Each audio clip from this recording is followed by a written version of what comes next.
Hey everybody, welcome back to Visual Novel Book Club. I'm your pal Slowbeef. With me, of course, my good friend Devious Vacuum. Hello, it's me. Also, your audio is cutting out on Discord a little bit.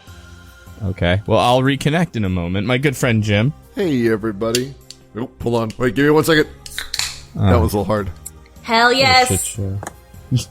My good friend TurboC. It's not carbonated, so... yeah, hi, I'm here. My good friend orenronen. Hi, I don't have a drink. Sorry. I thought we were going to run the gambit. You already had the best drink, so that's okay. Yeah, that was enough for the entire series. My good friend Pullahoko. Hello. What was that? Was that Velcro? That was Velcro. I love the lack of explanation. From my carpal tunnel brace. Oh, okay. I've got a carpal tunnel brace right now. Oh no, the programmer's injury. You can't drink that. Yeah, I was going to be like, this is stuff on cans now? Yeah, I'm here to drink Dr. Pepper. Oh no, I've got carpal tunnel now. Hey. Alright. Enough effing around. What happened to us last time? You are still cutting off? I know, I was about to disconnect and reconnect as soon as somebody started in on that. Okay. You're only cutting off when you are about to say something important, which is great. We can't follow our cues. God, this dog and pony show. You know, I'm not going to be cut off in the source audio, so this is just going to be Well, confusing. we literally couldn't tell what you were talking about. You said, okay, so... Oh. And then you just went quiet, so... Is it better now? Yeah, Yes, it it's seems to be fine. better now. You've entered our word line again. Slowly fading out into the beta timeline. So last time... What'd you call me? Oh my god!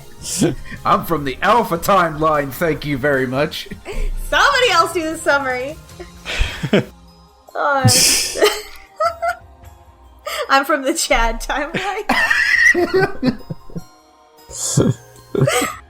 These lizard people are coming through and putting us in the beta timeline! Hey, I won genetic Powerball, okay? That's how they say it. Alright, anyway. We're already off the deep end into the Yes. beginning of the episode. Mm-hmm. So what happened? What did we do last time? Last time we got the bad ending, or the alternate ending for Suzuha. We got Suzuha's ending.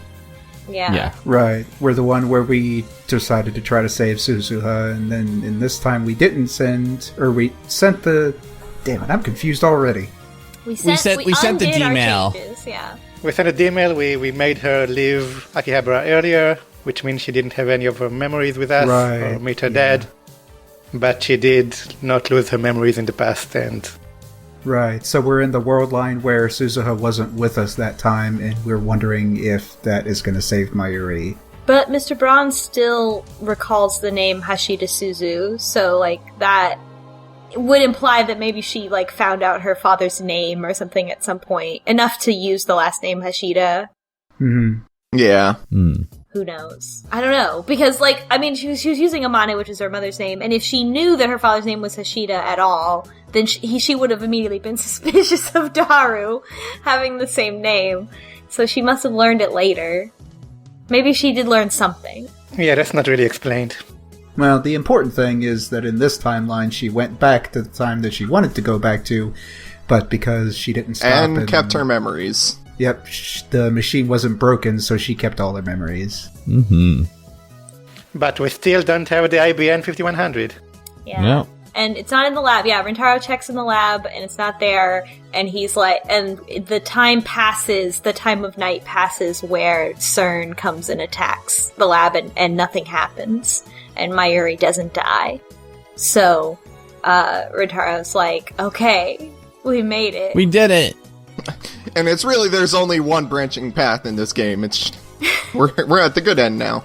However, Hashida Suzu is still not alive. She still passed away 10 years ago, but not from suicide, probably from time travel. Probably from time travel cancer, honestly. Yeah. Everybody's dealing with, massive amounts of radiation crap. It's like, no, you're gonna die. Sane heart disease, yeah. I hadn't really considered that. Well, you're in a microwave for, however long. I mean, Yeah, so that's sad. but it's not the worst. One thing also that I found out in between sessions, and it's a little appropriate because it's almost Halloween when we're recording this, and probably several months past it when you're listening to this. Merry Christmas, everyone! Now you're the time traveler. But there is apparently in the Japanese version, unless you have the PSP version, there is a cosplay mode you can enable, and everyone wears different costumes. Everyone that has a sprite, at least. And Mr. Brown is terrifying. Yes, he's Doraemon. I didn't even realize it was Doraemon at first, and it fucked me up. But it's not like really Doraemon, right? It's like kind of knockoff Doraemon, where it's like... It's enough that you know. Yeah. Like, the colors are off. So apparently we're doing this in like the middle of a Saints or a Steins Gate revitalization, where they're kind of like, I think they're doing like an HD remake or whatever. And apparently they have like an extra mode, which is like the 8-bit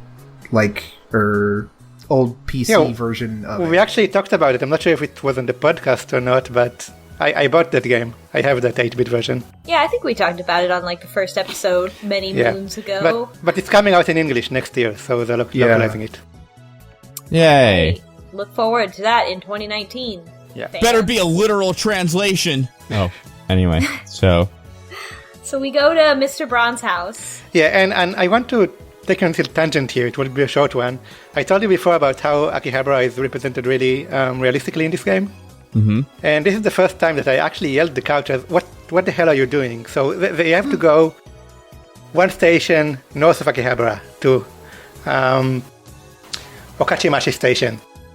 And they started the lab. And the lab is basically located in Akihabara's northwest corner. And Akihabara Station is in Akihabara's southeast corner. And they go to the station and they take the train one station to Okachimachi. It will literally take them less time to walk there than to do this entire trip. And they wouldn't have to pay for the train. To Hachimachi. And I was really mad at the characters for doing that. I love that, especially considering how cheap they are. Yeah. That's like a big New York thing, I find, at least, like, being in New York, like, whenever, like, people in movies fuck that up, it's always, come on, you know what I mean? If you're listening on YouTube, I'm going to put, like, a Google Map screenshot to demonstrate this. So go look at the video. Yeah, okay, I'm sorry, that was a little rant. No, that's fine. It's like, I guess the closest thing I can think of immediately is just the L train in Spider-Man 2. It doesn't bother me because I know they kind of need it for the scene, but it's still like, all right, whatever, you know. It's weird that they got something that wrong in this game, because, it seemed like... No, it feels like people just want to take the train because they think it's going to be faster, when in reality, just walking would get you there even faster. Are they wimps? Wait, no, is Daru with them? Because we know from the last episode, Daru... It's just Mr. Braun and Rintaro. Yeah. Mr. Braun probably walks everywhere, and he's buff as hell, so I don't know. Maybe he's really tired from the gym. Like, we don't know if he's a cardio guy. Maybe he just does upper body. Maybe there might have been a whole conversation that's not included in the game. Like, what do you mean, Rintaro? It's just easier to walk. And he's like, no. But in the HD version, we get to see that conversation. That's what the organization would be expecting. Maybe we changed the timeline so that they're farther away. I could just kill Mr. Braun and get away with it right now. Oh, anyway, sorry, wrong ending. Go ahead.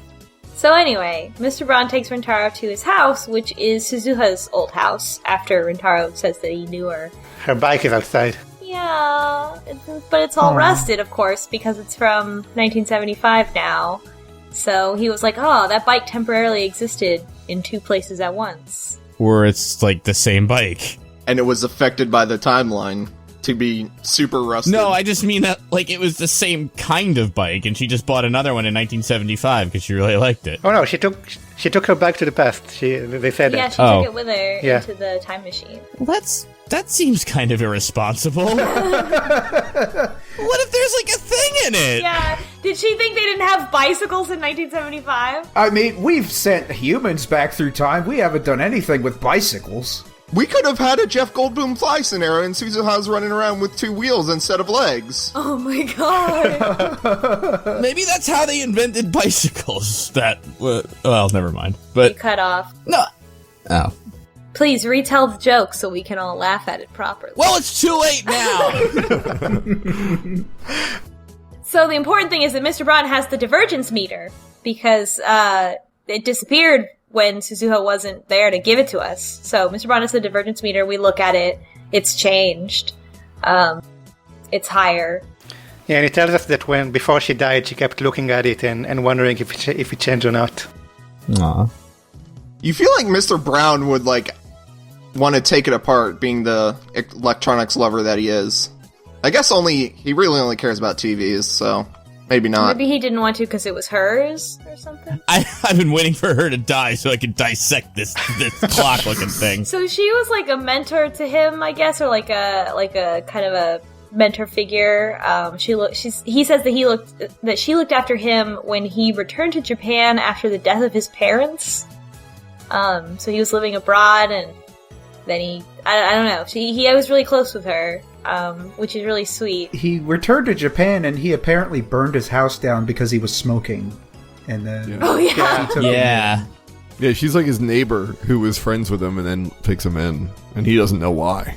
Oh yeah, he doesn't know why he deserved it. Like, yeah. And she gave him the shop and told him to one day be kind to someone. That's why he went. He gave Rintaro the second floor. What a nice man. And then, like, before she died, she's like, "Can I just, like, cover your head with my shirt one last time?" He's like, "What?" But he did it, because, that's nice. An old woman's last wish. She was 44! She wasn't old. Poor old women. 1 foot in the grave. Man. Cradle Robber Suzuha, they called her. And Rintaro, it's funny because he's already kind of like, he's 19, but he still is like, oh, well, he thinks that Mr. Braun was married to Suzuha for a minute. It was a very, all old people are the same age, moment out of Rintaro. Yeah. And he's like, Mr. Braun's like, are you high? Are you high right now? Yeah, he says, are you high? So it's like all young people are the same age kind of thing. So yeah, he sees the meter, but he doesn't take it, and heads back to the lab, and is just really happy that Mayuri is alive and that we made it past the deadline and everything is okay. And, Hooray. And so Rintaro is really paying close attention to Mayuri and really appreciating her. And Kurisu makes a query, and she's like, "Mayuri, are you and Rintaro a couple?" Because she's like, "Oh, you like her." And they're like, "No, we're childhood friends."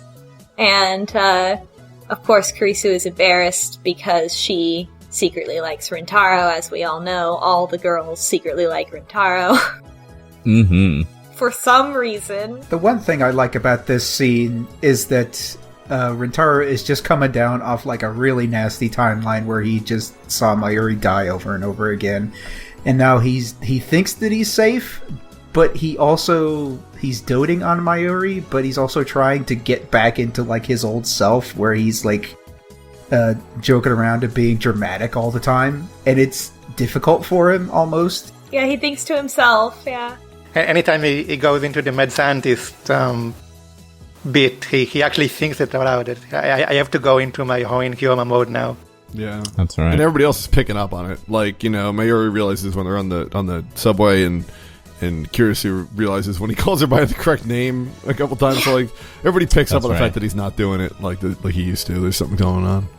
So he's still worried that something could happen to Mayuri. So he has set up the time leap machine to activate at a moment's notice and send him 3 hours, I believe, back in the past, just in case. And this pays off because later, I think it just kind of is and then later, the Rounders ended up attacking anyway. It's 24 hours after they originally attacked. They attacked later, plus Suzuha isn't there to save them either. So it's worse now. Yeah. So he has to set off the steam bomb and then activate the machine, and Mayuri gets shot again. he leaps backwards 3 hours and consults Kurisu again. And Kurisu finally... I'm glad that Kurisu's character is set up such that she can kind of like make these inferences with limited information, so we don't have to hear it all again. But she says what we've all been thinking: you have to get back to the world line where you had the IBN 5100. So you have to undo all the stuff that you did that made you lose it. And it's weird because it's tough to keep track of these if she's already experienced him going back in time. But at least in this timeline, she's experienced the D-mail working. So, like, it would make sense that she'd be more willing to sort of be like, okay, yeah, clearly something's going on. And she's already invented the full, whatever, time leap machine. Right. Like, so it's believable that she doesn't need a bunch of exposition. She's just going to buy in, like, oh yeah, you probably are time traveling. Mm-hmm. So he leaps back to right before the time leap machine is completed again to start working on this. So he has to cancel the D-mails sent by Faris, Luca, and Moeka. Yeah, he wants to walk backwards, so from the last one to the first one. Yeah, and Kurisu also, before he leaps back, is like, look, it's really important that you don't die while this is happening, because as soon as you die, we can't do this, so don't die, okay? And he's like, okay. And so the first person that we have to talk to in order to undo these changes in the order that they were done is Faris. Yeah, because we don't know what she actually sent to the past. She kept it secret. Yeah, and he gets mad that he can't find her, but of course she's at a RaiNet tournament. But it's like, calm down, my dude. Like, she's living her life out there. Like, what are you mad that you can't talk to her, like, literally the minute you get back? But, like, he's kind of fed up at this point, obviously. I love it because he goes to her house, and the butler, he talks over the intercom to the butler, and he's just like, is Faris there? No. Well, I need to talk to her. Well, have you tried contacting her? Yeah, but she won't answer my calls, so can you tell me where she is? She's clearly avoiding me. Can you tell me where? Yeah, like anyone would say. I am an excellent butler, so of course I'll tell you exactly where she is. So she's at the tournament. I think, does the butler say that, or does maybe... Oh, no, the butler refuses to answer. We call Daru because we know Daru's a stalker, and we'll know. We know he's a stalker, yeah. And Daru's like, oh, she's in a tournament. It's over at 4 p.m. And, like, I think he could have waited till 4 p.m. I don't know. I feel like this whole thing is, like, calm down. Like, you're traveling through time. Like, this is what you gotta do. Yeah, it's one of those things where it's like, oh no, I have to do it or I'll run out of time. It's like, no, that you don't. That's not... You have unlimited time. Yeah. Well, yeah. I mean, I sort of, right? Like, I think I'm imagining that he has this sort of, like, mental energy level, you know? Yeah. It's, like, yeah, like, he can't, like, he could do it in theory, but I think, you know, the whole repetition's gonna end up cracking him up. Killing him. Whatever you like to say. Yeah, he's cracking up for sure. And, so he immediately is like, well, I'll just go there and talk to her right now. Which is such a bad idea. And, so he doesn't even make it that far. He gets, into a fight with an esports pro outside of the tournament location. And tell me about that esports pro. He has a look, like Oren said. I don't know. Is he like a specific... Is he like Gyaru or anything? Or is he just supremely tan? He's a jerk. He's wearing a lot of leather. He has a beanie on. Yeah, is this a thing, or is that just how he is? And he's also a chunibyo, but not as charming as Rintaro is. No, he's like the evil version of Rintaro. Yeah, he really is. Yeah, he absolutely is. He's like if you had like evil Rintaro in a fighting game that would swap back and forth. Wa Rintaro. Yeah. He's Akuma Rintaro. And we later learned that Akuma Rintaro.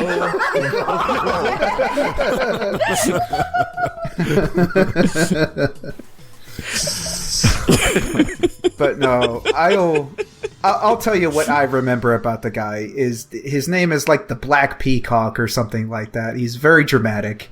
He's all about the color black. It's our problem-free time leak machine. He calls himself the Black Peacock, but his name that he goes by is 4 degrees C, which is my very colder cousin. And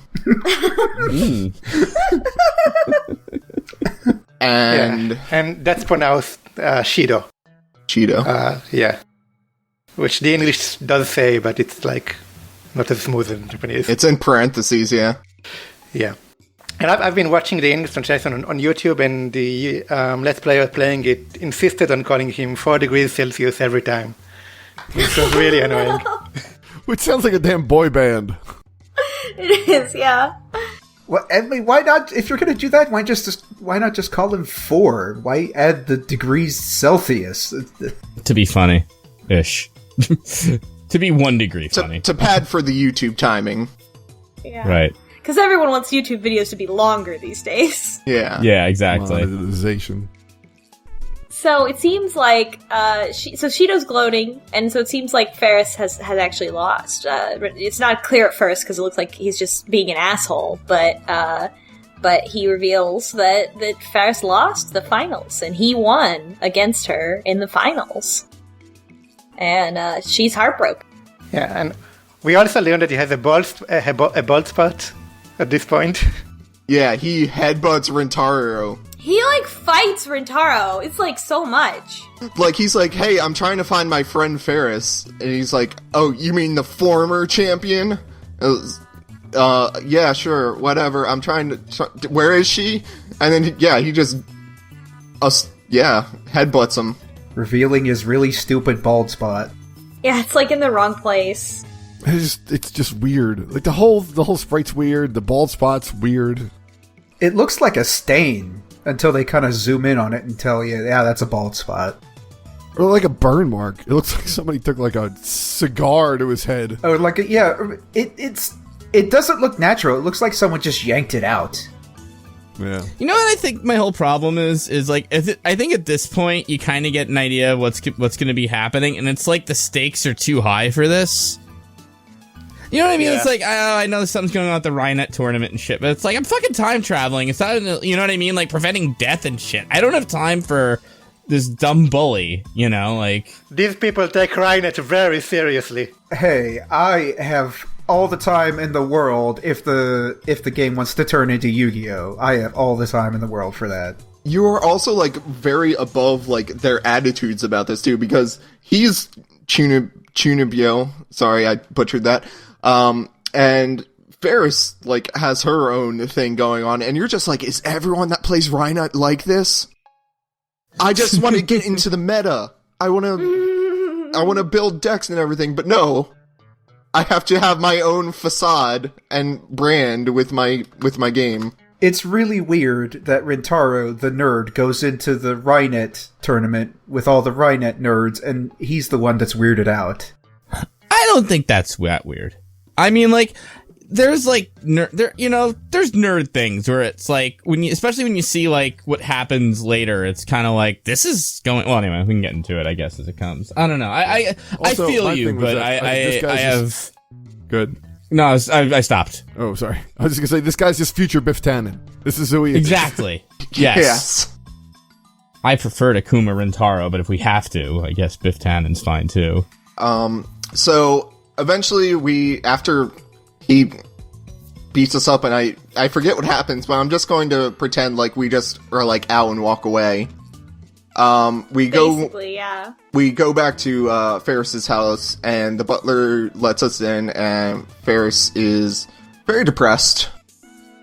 And we don't even really try and console her. We're just hey, do you remember time traveling? I love how this goes down, and Faris is really depressed. It's oh, I lost the tournament, and Rintaro's that's great. Say, if you were going to change the past, how would you do it? But, I have to admit, I can't feel too bad. You know what I mean? It's hard for me just because, we're talking about preventing death, of which Rintaro's, looped through seen time travel and shit. It's like, I don't have time for your RaiNet tournament. I get that this is important to you, but there's other things going on here. Okay, fine, I'll help you in the RaiNet tournament. You know, that kind of shit. But Faris knows, like, once he says, like, oh, we have a time machine, just like she did before, she does believe him and tries to... Well, let me just read my notes. Faris tries to trick Rintaro into using D-mails so she can win the tournament. Rintaro becomes horny and agrees. Yeah, because he knows what she's doing at first, and then he's just like, yep, okay. She, like, grabs his chest, and he's like, oh, okay, I might as well. And it's extremely obvious that she's doing this, like, even from the beginning, because you're like, do you remember time traveling? She's like, oh, yes, I remember. I rode back in the machine. It's like, no, wait, you sent a text. I'm trying to... Yeah. And then, yeah, he even acknowledges it, and he's just like, yeah, this is... And she's like, I'm just so depressed now. If I could win the tournament, then maybe I could remember doing it. Yeah. Yeah, and it's clear that she's playing him, but... He even recognizes it, but he's like, well, it's a chance. Yeah, like, whatever, yeah. Yeah. The thing is, he doesn't really have any good strategy here, because she doesn't remember sending the D-mail, and he doesn't even know what to ask her. He basically... He tries, like, if Akihabara had more shops in the past and you wanted to change it so it won't anymore, what would you do? But that's not a good question. No. Yeah, and knowing, like, now, looking back on it, like, knowing what she undid, like, she would never in a million years be like, oh, yeah. It's certainly not in these circumstances. Yeah, no, there's no way. And even her, just knowing her personality, like... Get rid of the Moe stuff. There would be no way. There would be no way that she would want to do that. No way, Moe. Oh my god. We got a lot of episode title candidates. So Faris is like, okay, if you want me to win the tournament, they cheated.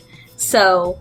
what you need to do is bring me earplugs and sunglasses before the tournament so that I can have them that will stop their sabotage. And, so he's like, okay, I'll give it a shot. And he leaps back in time. And I'm kind of sad that he didn't ask whether it was earplugs for the human ears or the cat ears, but... This is a good point. And, so when he leaps back in time, he goes back and, catches Faris right as she is entering the tournament. And, Shido is there again, and he gets Shido to leave Faris alone. So Faris doesn't listen to him. Like, he's like, Faris, like, you need this, they're gonna try to, I think he even is like, they're gonna try to sabotage you, like, you need this, and she's like, no, I don't believe you. Why are you saying that I'm gonna lose right before my big match? And she's, like, mad and doesn't want to deal with him and is being, like, really also very unreasonable. And, but Shido arrives and starts, like, yelling stuff at... Shido says really awful things to Faris. Really bad.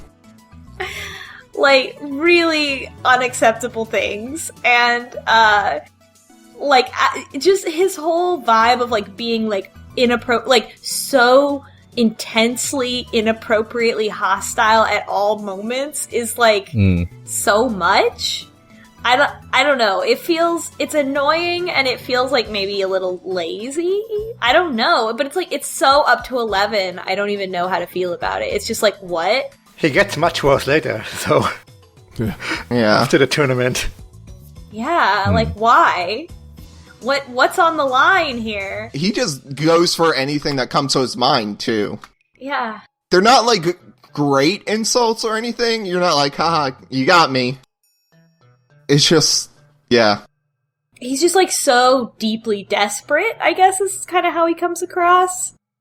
He's so mad, and it doesn't really, like, it's not like, oh, well, the prize is 5 million yen, or whatever, right? Like, it doesn't say anything about, like, the motivation other than for the sake of, like, pride, and, God, I don't know. I mean, I know that, like, the gaming communities can be like that sometimes, but, like... Oh, no, this is completely real to the gaming community. Except that he would be stammering while saying all that shit. But he would still say it. The only thing, my first thought was like, oh, is this the fighting game community? But, like, I don't even know. Actually, the fighting game community is actually chiller than most other communities. Yeah, honestly, it is. There was like a really cool article about it once, how like they kind of cleaned up their act in a way, because like it was attracting like, yeah. Like they do a pretty good job of policing themselves, I think. They really do, yeah. Yeah, they pulled themselves back, but yeah, previously they were very much like this. Yeah, but especially the Smash Bros. People. Definitely, like it reminds me of like the pro Hearthstone streamer Hafu, and when she talks about her experiences being a competitive WoW player and like why she left because it was just like nonstop gendered insults constantly, and it does kind of remind me of that. Hearing those stories. She's in my like hosting circle, actually. Oh my god, she's cool. Yeah. I know if I ever get like 1,000 viewers, I'm like, that's Hafu, thank you. You know, but I mean, there is that kind of trash talk element, which in competitive communities, that I'm not in a competitive community, but the way I understand it, it's a thing. It's a way to get into somebody's head. It's just kind of expected, but then you can take that too far.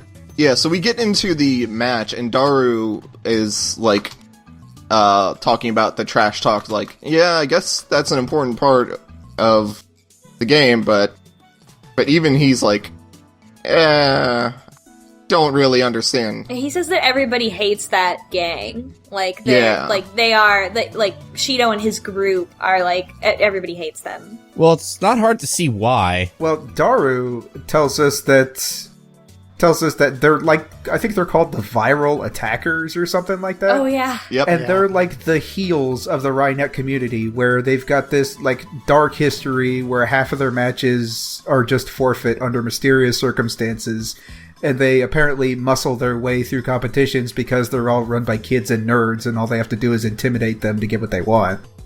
Like, everyone boos them. It's a lot, though. Like, so what they end up doing to Faris, just to like kind of move it along too, is like, during the game, they're apparently pointing laser pointers at her face the whole time, and then, like, what are they, yelling shit out during it? Yeah, they're saying a whole bunch of crap. Right, so basically the thrust of this is supposed to be that, like, I guess she got distracted her first time around, but she's not putting on her sunglasses for it, which Rintaro's like, what the hell's, like, going wrong here that she won't put on these sunglasses? But she's seeing people with laser pointers in the face, and the whole time I'm kind of like, why isn't anyone stopping this? Right? Because you can see a laser pointer hit somebody's face. Like, that's very obvious. Yeah. By the way, if you play this with the voices muted, then you should go back and listen to the announcer. The announcer is tremendous, yes. Who is amazing. He really is. Yeah. He has... This is the only character that has more energy than Rintaro. Yeah. Like, and it's like drawn out, like, you know, like a boxing announcer or something. It's like, and here we go. Maybe the announcer's living their best Chunibyo life too. Like, this is the thing. If the viral attackers were like actually heels and this is all like a show thing, this would be great. Right, but It's that they're taking it seriously. yeah. Well, we get a lot of technical details about the game here. A lot of technical details about the game. Yeah, they treat it like a Yu-Gi-Oh thing where they literally explain how the game's played. Like, I think they wanted to make a RaiNet, or at least make it very believable. Yeah, and it doesn't seem to be a collectible game, though. It seems to be like just have standard cards. It's like chess, yeah. Yep. So it's strange to have like such a huge community and competition around it. It takes so long to get through this game. I thought for sure we were going to have to leap back again. And they even say like it's two people playing together but Faris plays by herself, and I thought we're going to have to go back in time again, convince her to let us play with her so that we can be there and like tell her what the cheats are. But then that doesn't happen. No. I don't know if like I don't know how to summarize exactly what happens insofar as it's a long con mind game of sorts. It eventually comes down to like this almost 3-card Monty type situation where the other people are about to win. They just need to get the right card out of it.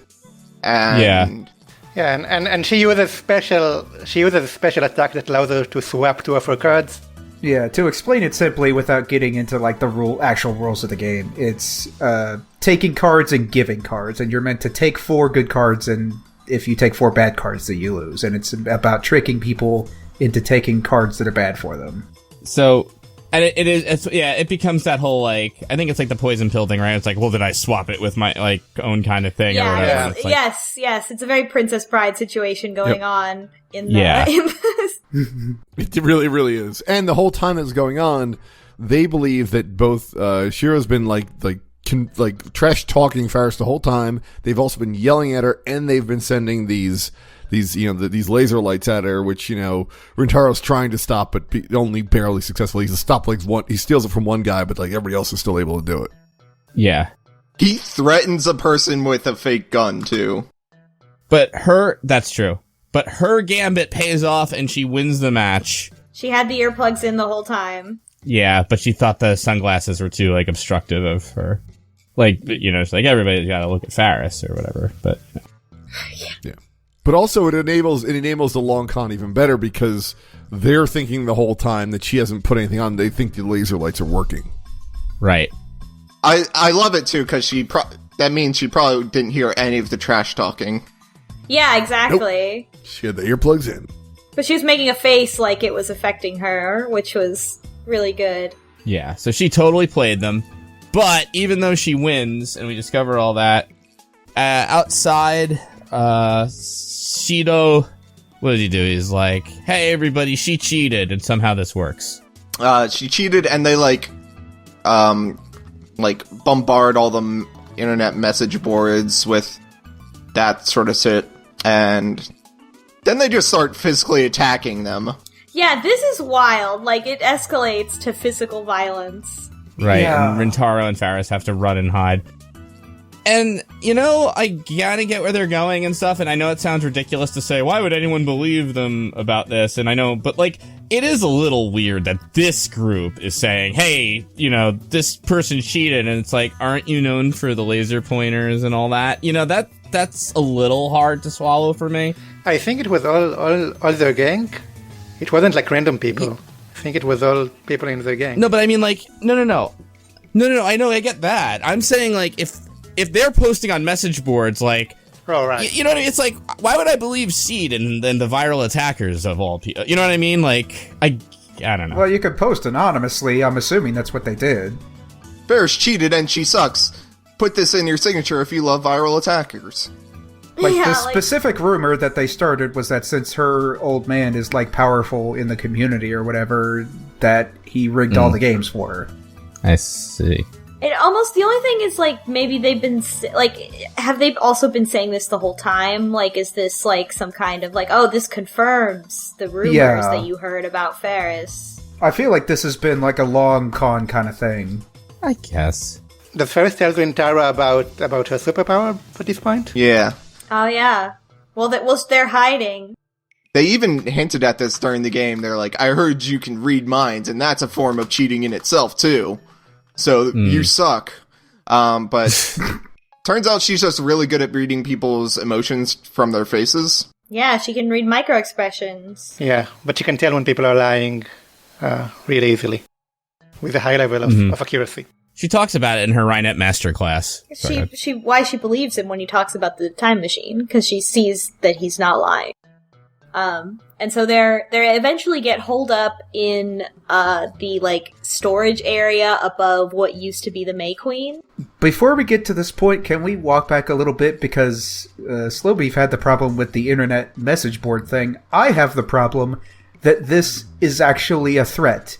Because they go through this long scene where they get ganged up on and they run away, but now they're here, now they're over there, no matter where they run, there's always it's like Team Rocket or whatever, where there's always viral attack goons everywhere, and it's this is not a real gang. This is a bunch of, card game players. Also, if you saw Shido's sprite, he looks like he's emaciated. Rintaro looks healthier than him. This is not a threat. But even if it is, go to the cops. There's kind of a lot. This whole kind of thing. I'm not saying I don't accept it as a plot point or something, but it's kind of I'm side-eyeing this. But the cops are in the viral attacker's pocket. Like, they were running away from the viral attackers in the same way they were running away from the Rounders. Right. Yeah, these card players are much more effective than like a highly trained military operation. Like what? What if the viral attackers work for CERN, and this is just an extremely long con that they're like, I don't know, this RaiNet thing will be useful somehow. CERN invented RaiNet. Yeah, there you go. They just invented it just for the sole purpose of getting to this point. So they're holed up in this like attic, and they call Daru and Mayuri and are like, send us a cab or something. And I don't know. They're like trying to escape. It's a whole convoluted thing that like doesn't need to be as convoluted as it is. But the whole thing is that Rintaro and Faris are sort of like trapped in this quiet space together, and they finally like have a frank conversation. He explains the situation again, and Faris is like, knowing me, I was probably lying to you because I don't remember anything. And Rintaro has such a great line, which is, I should have expected this from how she normally acts. Yeah. For real, though. Which is such a, like, 19-year-old boy mood right there. I just love that. He's, like, so, like, oh, I should have known. It's just that stage of acceptance of, like, yep, kind of figured. I was real dumb before. Yeah, I probably deserved this. So he starts talking to her about stuff, and she does recognize the name May Queen, and says that that happened on this timeline. The cafe almost opened, but her dad changed his mind at the last moment. And so Rintaro starts talking more and more about what happened in the original timeline, and Faris starts to become upset, like her head hurts, and she's like, and she like does start to remember some of these things, which implies that, like, I guess, you know, that since this was a deviation from what it was supposed to be, like, there's some weird overlap, because they're in the same physical space as well. I don't know, maybe Faris is just sensitive to these kind of things. I'm interested to see if future characters also remember what they did. But she remembers. Yeah, and she really remembers. Like, she doesn't just start remembering, like, basic stuff. She remembers, like, details and gets in depth with it. I kind of see it as just a cop-out, honestly. Well, later she said that she's actually really confused because it's like she's having two different lifetimes in her mind at the same time. I will say that it's not just a one-time thing. It's explained later on, kind of. Oh, well, okay. Like, I can give it to him because they're, again, in this, like, the center of, like, the physical location where, that this change centers around for her, and, like, she's in the same place, and, you know, he's telling her literally, like, everything that was different and everything that changed, and I don't know, if it's possible for those things to sort of intermingle like that, then I don't know. It's a little bit of a stretch. Look, we made a fucking time machine out of a microwave. Faris can remember a damn timeline. No, I'm joking. Yeah. So Faris remembers the alternate timeline, and she just tells him everything because obviously this is like a wild scenario. And she's like, so what I sent the text message about was that her father actually died 10 years ago, and he got an airplane, and the plane crashed, and he was the only one who died. And she fixed this by sending a text message that was like, we've kidnapped your daughter.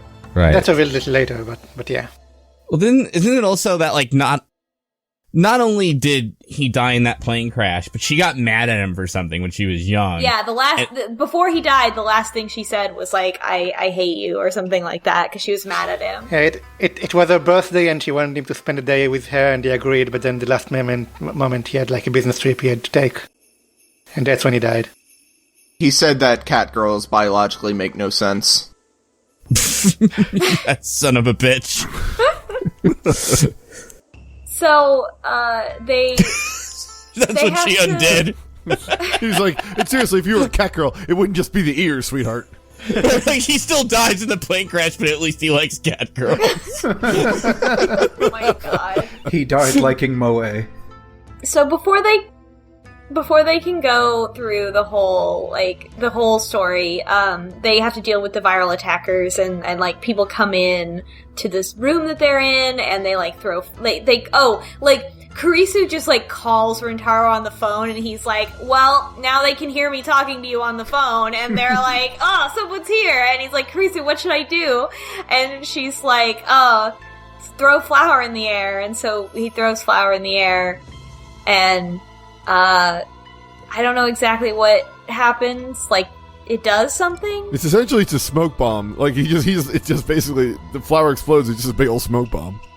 Oh, so, what he did was throw flour in the air, and then she told him to turn on the light before leaving. And that's what caused it to explode.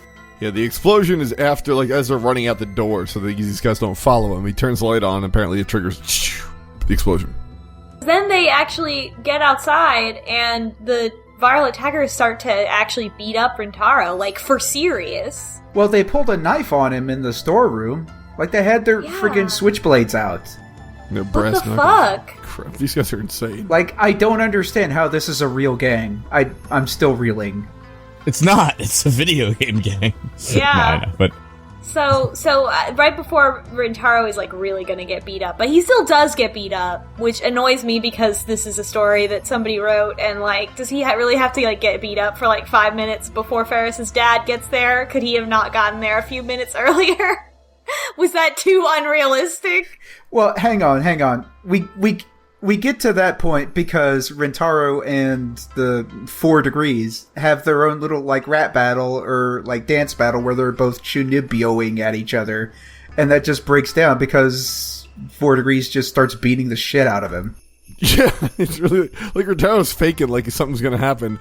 And then, like, what's his name is just like, no, I'm just gonna start punching you in the face and kneeing you in the groin. Like, no, you're just gonna get your ass kicked, dude. at any rate, yeah, so Faris's dad comes, and I guess to be fair, if he'd come before the beating, it would have been one of those, like, oh, that's a coincidence on the timing kind of things, maybe, but fair enough, like, it didn't need to happen, you know. In a game that is full of those type of coincidences. See, though, I feel like there's some CYA that goes on in this game, though, you know, but, alright, I memean, at any rate, yeah, I get you, it didn't need to happen.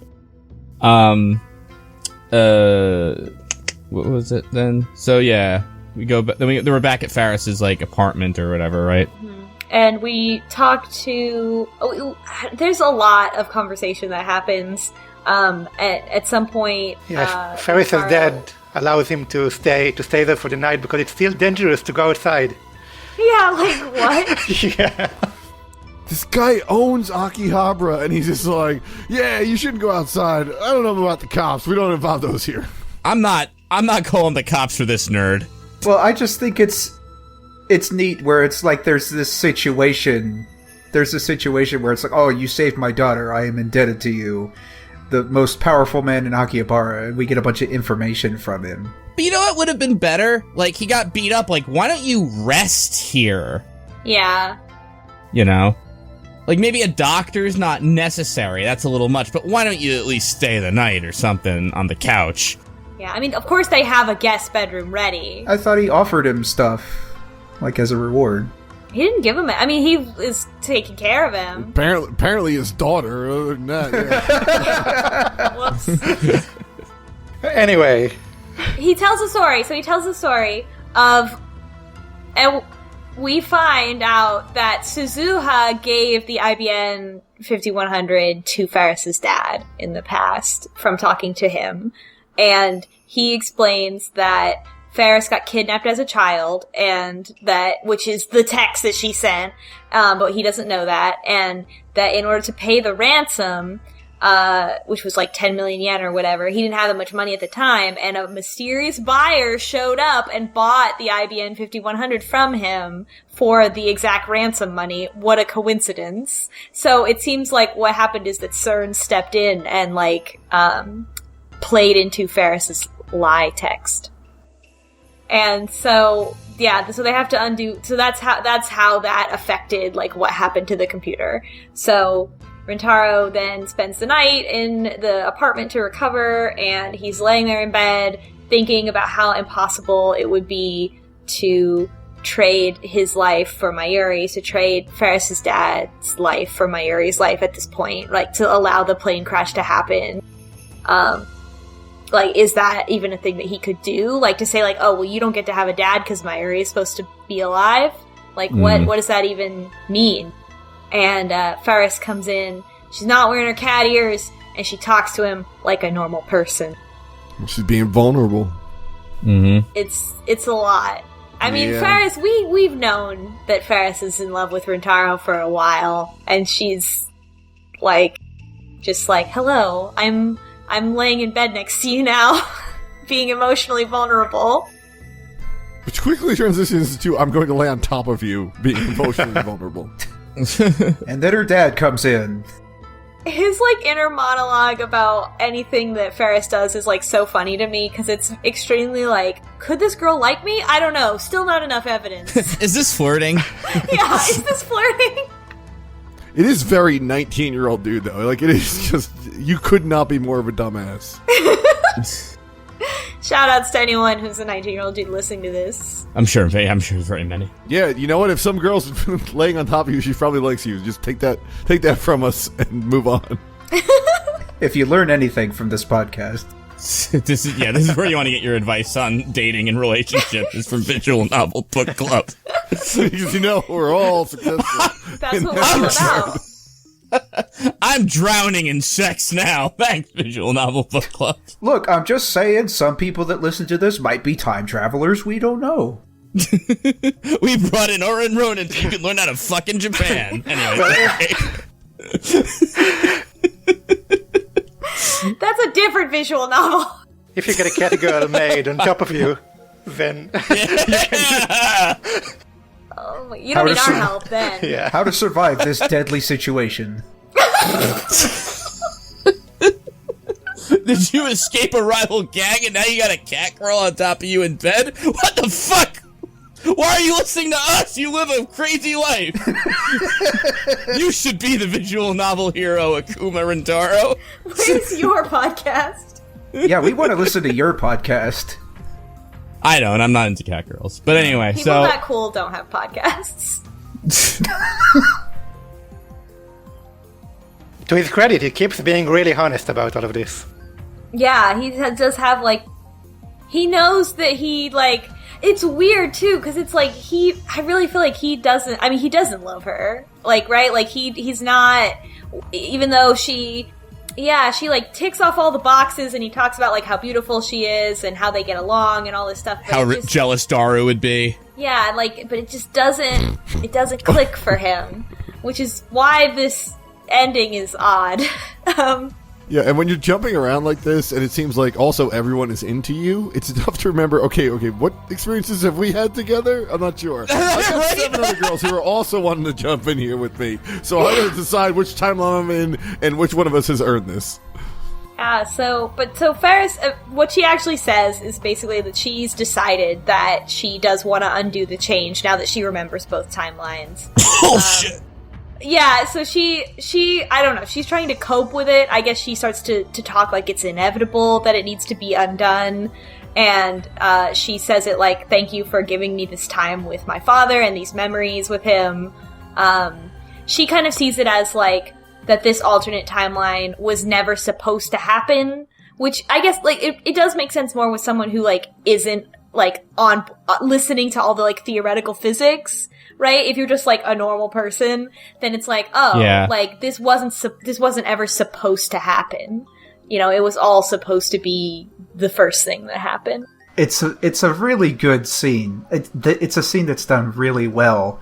And it's this kind of genuine moment of Faris kind of giving permission or just trying to take the load off of Rintaro's mind. It's like, yeah, okay, this is how it is. You need to set things back to the way they were. And Rintaro's like, is that really okay? And then it's just, no, I don't know. I'm freaking out. I don't know. Here's what I think of this is, if Rintaro were to do this in a way, he's almost not quite a murderer, but he might feel like one. Because this is something that it's like, he's not literally responsible for, but it's getting close, you know? And I almost feel like this is sort of a way of writing him out of a moral quandary, because it is, I can understand it, but if you're telling me that, like, not only did Faris's father die, but her last words to him were like, I hate, this is like a traumatic fucking thing that she can undo, and she's like, you know what, I had enough time with him, it's okay. You know, it's like, this is hard. Like, I get it, I guess it could happen, but... You know, it's one of those, like, this is a lot to swallow. It really leans on the fact that we don't have a lot of information about, like, Faris's history. Like, and her relationship with her father, and, like, what's happened over these 10 years, which we don't have enough time to get into that. But I feel like it definitely leans a lot on, like, what were those 10 years? What other memories did she get back from the first timeline? You know, we don't know any of that stuff, so... I don't know. But her reverse message to text back in time is, JK on ransom, I love you, Papa, see you soon. Ooh. So, if my kids are listening to this podcast, don't undo the time travel. Leave me alive, it's okay. I want to do that, thank you. You'll help them fight CERN. Yeah. Also, I got a quick question. Just trying to clarify this timeline. Didn't they just meet Faris recently? No, they've known Faris for a while, because they know her at the beginning of the game. But when she saves her... Because remember when she saves her father, that means she doesn't work at the cat cafe. Oh, in this timeline, yeah. In this timeline, didn't they just meet her about RaiNet? Yeah, they met her at a RaiNet tournament. Not that long ago? So she does not have a relationship with Mayuri. So she's literally sacrificing her father for this woman. But she remembers the alternate timeline. She remembers the first timeline. Oh, now that's right. She does the other one. Yeah, yeah, that makes sense. Yeah. Also, she's friends with Mayuri. It just hasn't been that long a time. It's still, I mean, yeah. I think this only works if she remembers the timeline. Like, just from every aspect of it, it's really hard for me to buy, though, that, like, it's just that, like, you'd be like, you know what, I had enough time with him, I guess. But yeah, there's maybe other stuff involved, etc. That was just my only point. But I could see, like, if she remembers both really well, then it's more like, okay, this timeline seems like a dream I just had, this one, and I think the real timeline is the other one. It seems that she does. I mean, she says that she's not really sure anymore what's real and what's not, and everything is mixed up in her mind. Yeah. It does kind of feel like, as soon as she remembers, she kind of, like, primarily identifies as the Faris from the previous timeline, like, from the original. Also, like, maybe she starts to see herself that way, of like, oh, this is the real me, and the first set of memories that I have are from me messing up the timeline. And maybe she feels like this is the real me, the old me. Everything about this is the worst. Like, it's so sad. I'm okay with just accepting that Faris has the memories as long as it makes the story good, which the story's good, so... Yeah, so, we hold up our phone, and this is the break point of sending the text message or not. So if you don't send it, then Rintaro's like, look, I gotta see if I can change the past without Faris's dad taking the plane. Right.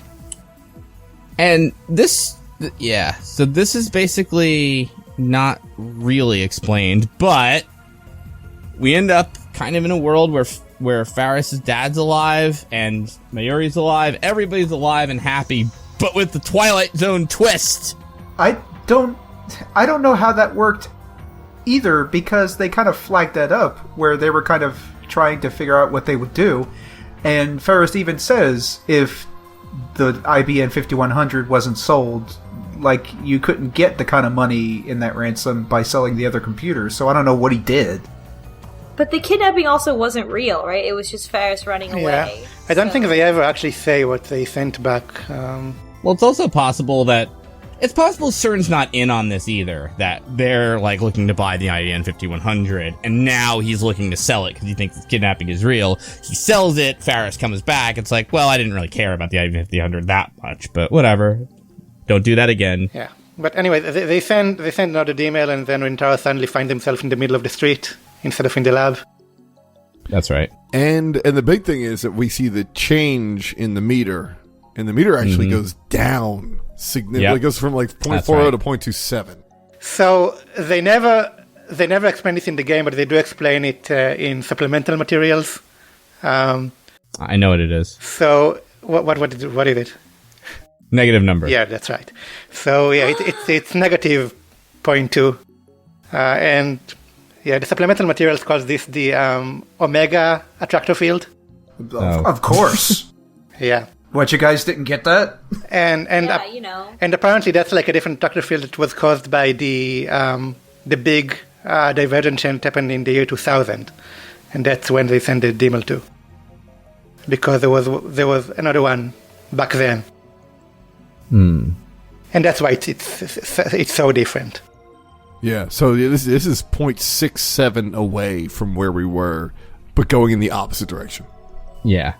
I kind of looked at it like it went through, it like became the original timeline again, but then kept going in another direction. But at any rate, what's this world like? Well, so first he goes to look at the divergence meter, and Nai is there. Mr. Braun's daughter is there, and she doesn't know who he is. Right. And she's just like, "Why are you in my house, weird man?"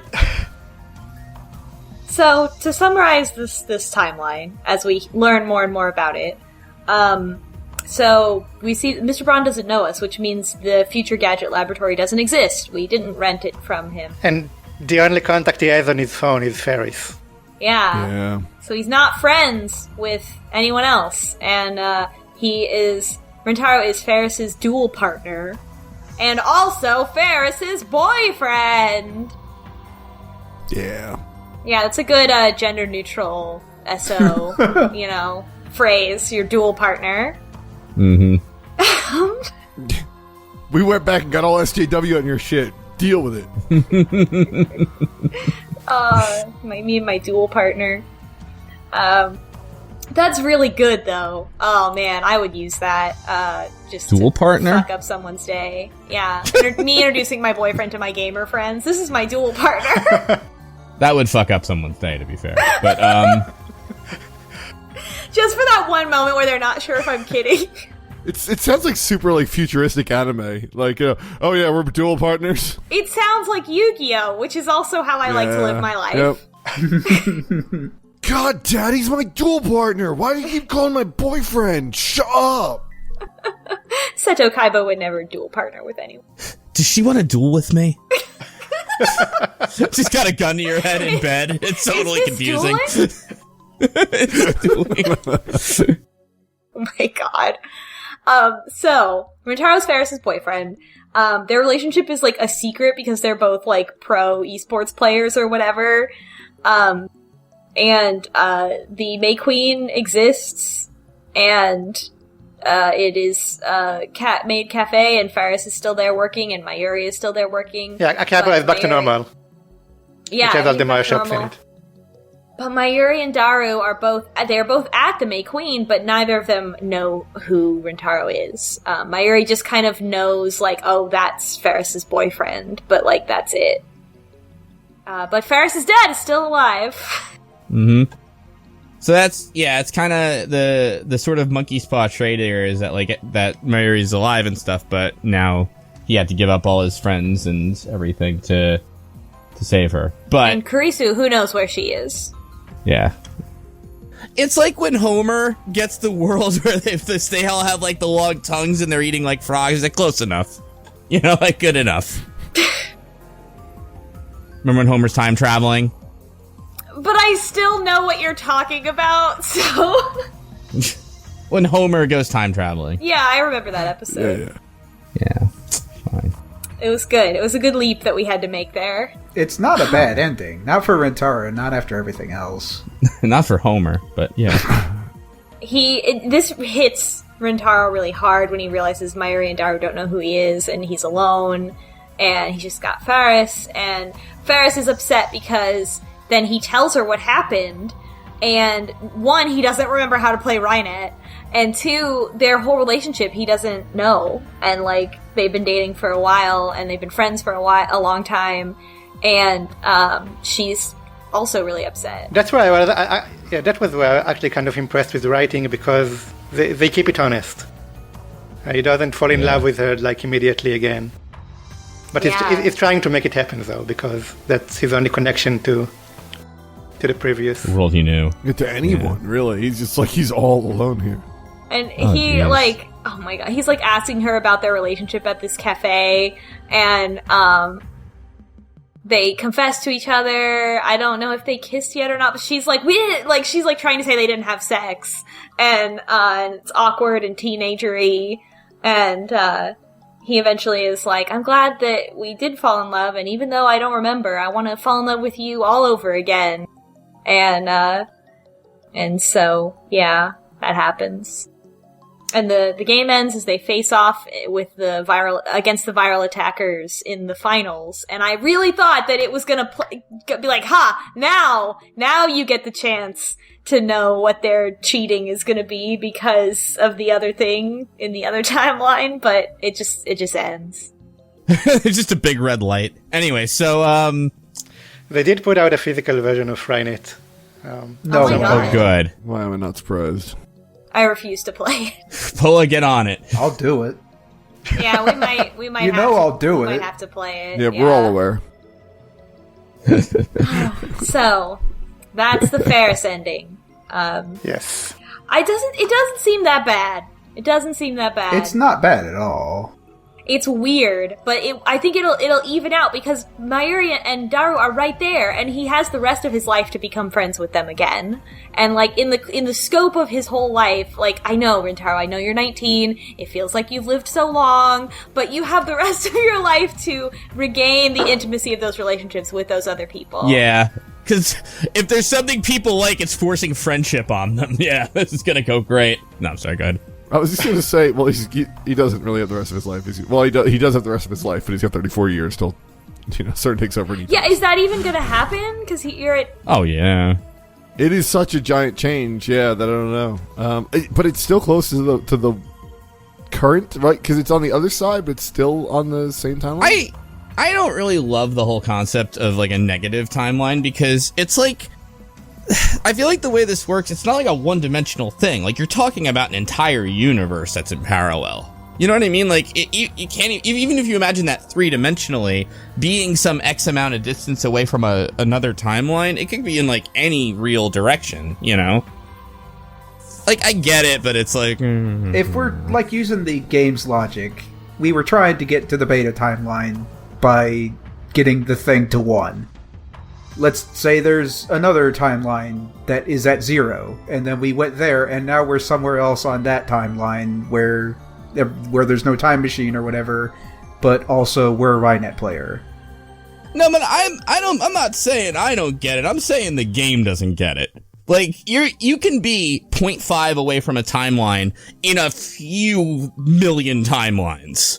Yes, but you're still getting sucked back towards the general, the big points, right? Isn't that what the whole, like, alpha... The attractor field, sure thing? Attractor field thing. Sure, yeah. So, like, I gotta think in this timeline as well as others, CERN still takes control. Like, Tighter's I would assume that too, yeah. Tighter's, like, even with Tighter trying all these different things, it keeps going back to CERN taking control. Yeah. I don't think he's really away from the alpha attractor field or whatever, personally, but I don't know. I think they probably don't. I mean, if Mayuri survives, that seems to be like an essential part of the CERN timeline. Well, it could be that they're in the CERN timeline and they just don't even care anymore because they're not involved. RaiNet. But what were they at before they started doing everything around? Like, were they at a 0 before they... Yeah, because, well, the measurement device is based on the timeline that Suzuha left from. Yeah. You know? So that's 0. 0 is that timeline where CERN took over and she traveled back. Okay. So that's where I'm kind of like, what does -2 really mean? Like, if you got to -1, then I guess I could see, like, okay, you wrapped around to an omega. Exactly, that's what I was thinking too. Yeah, like, so if they had gone to -1, I could totally be like, okay, this is a third one where, like, none of this stuff is going to happen. Yeah, but this feels like it's still close enough to alpha that, you know. That said, I mean, yeah. Yeah, like, how is it different than +0.2? It doesn't make much sense, but I think the game is trying to tell you that they are in a different attractor field and CERN won't take over this time. Right. And also, just make the middle bar light up in the LED thing. It's easy to do negative. Whatever. Anyway, I'm sorry. Just have it like a little word on the thing. It says, is CERN taking over? Yes or no? So, That was not as dramatic of an ending, I think, as Suzuha's whole situation. No. So. Much lighter. I think we kind of needed that, honestly. I kind of liked it. Yeah, it was alright. It was okay, yeah. So, what are we doing next time? So obviously we are going to send the D-mail. Yeah, you're going to send the D-mail, and you can probably guess what you're going to do next time. It's another, shortish chapter. You're going to play through it, and then at the end of it, you're going to once again not send the D-mail that it wants to send. And we're going to get another ending, and you can probably imagine which character it's going to be. So this is Luca. Yeah. Oh no.